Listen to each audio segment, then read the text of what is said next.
G'day guys, happy Homebrew Wednesday. Hope the week's been treating you well. I'm just going to do my grist for brew day tomorrow. I thought I'd just run through a few techniques that I do. I'm going to be doing quite a coarse grist, so I'm going to be setting the gap on my mill a little wider, and I'm going to show you a few tricks. Cheers. So first things first, we want to set our gap. So we've got a nice coarse grind. I've sort of set it a little bit further apart. I might just set a little bit more. It's hard to do this with one hand. Tighten that up a little bit there. Nice and tight. And we'll put a few, got my 3.5 kgs of two-row and 500 grams of Crystal 30. The original recipe called for Crystal 60, but I thought I'd put in some 30, lighten it up a bit.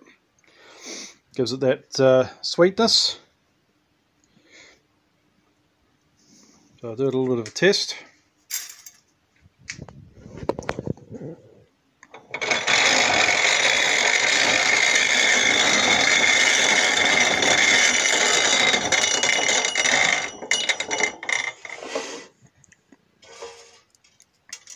Yeah, so that's a little bit too coarse for me. I want a little bit more finer than that. So I'll just do a little bit of adjustment and then we'll come back. So yeah, I'm pretty happy with that. It's a nice sort of grist we got there. It's not, is it going to focus? No.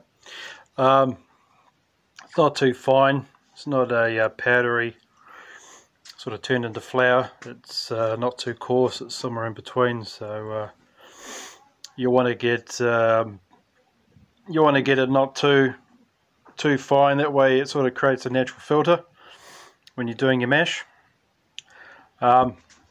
What I tend to do now, guys, is I sort of wet my grain a wee bit. Just spray a bit of H2O on it. What that does is it reduces dust, and it also lessens your chance of a stuck sparge.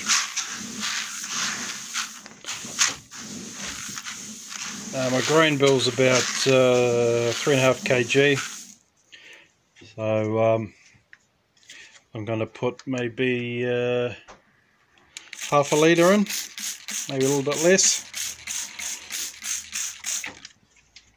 There is an actual ratio to this little trick, and it just makes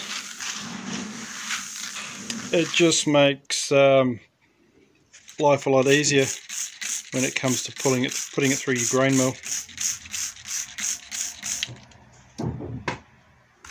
Obviously you want everything sterile, sanitized. It touches your grain. If you're sticking your hands in like me, I suppose I should use a spoon really. Let me get a spoon. It's in the old HBW at the moment. So I've got clean hands, so it should be fine. Let me picking my nose or scratching my bum or anything like that.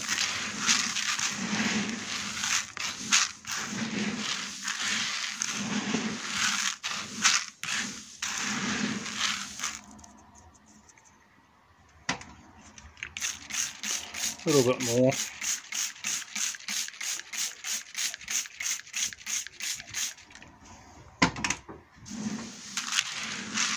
Yeah, you just want to make it as easy as possible, guys, when it comes to your mash. Yeah, as I say, the last thing you want is a stuck sparge. I have a bazooka screen on my mash kettle, and I haven't had a stuck sparge yet, so it's it just makes life a lot easier, I find.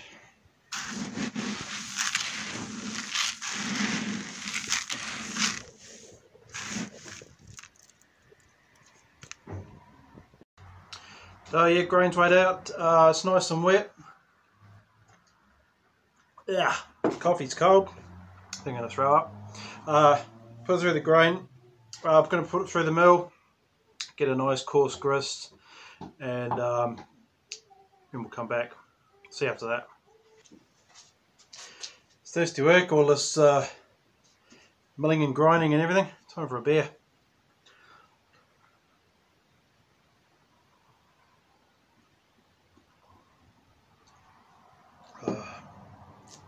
I'm going to, with this one I'm going to play around with the water chemistry a bit and add a little bit of, I think it's gypsum, to try and bring the hop character forward. And should really give it that little hop punch. Right, back to it. Oh, so that's that. 3.5 kgs done.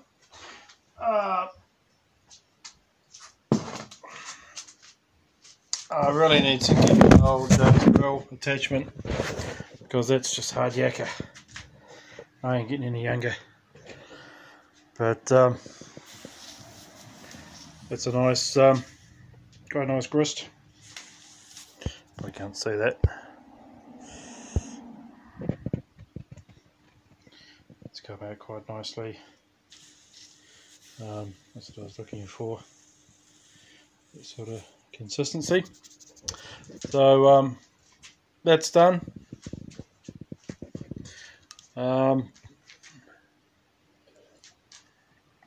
Take all the stuff from downstairs upstairs.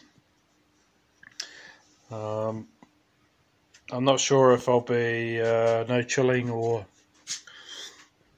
ferment straight away. I haven't decided yet. I might even do a no chill. I haven't got any gypsum, so I might have to go into Beersmith and see what I can do to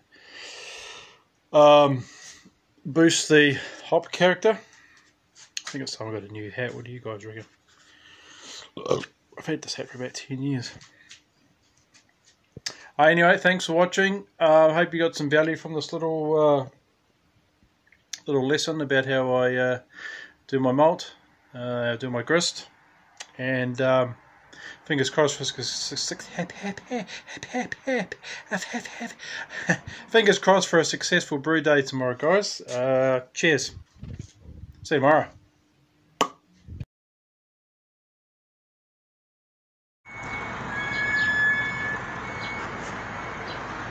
So my question is, what happens when you get blackberries intertwined with hops?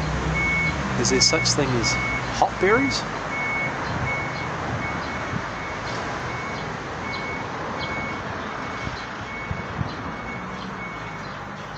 I think if I get enough of those blackberries, I'm going to make myself a cider. What do you reckon, guys?